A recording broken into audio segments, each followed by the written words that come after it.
I am the Tofu Golem. Please enjoy the video. You start by confirming basic verification methods, your device PIN or fingerprint, because Google Pay will recheck identity. Open the Google Pay app while signed into the account that holds your payment methods.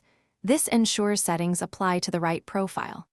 Once done, make sure your phone has a stable Wi-Fi or mobile data connection to prevent sync errors. Now navigate to the app, don't tap anything else yet, and get ready to access the security settings where the open password is managed.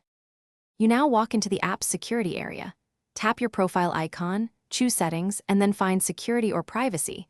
This is where Open App Locking lives. Select Screen Lock or Open App Lock to view the current protection method, and if Google Pay asks, verify your identity using your device PIN, pattern, or biometric. This verification prevents unauthorized changes.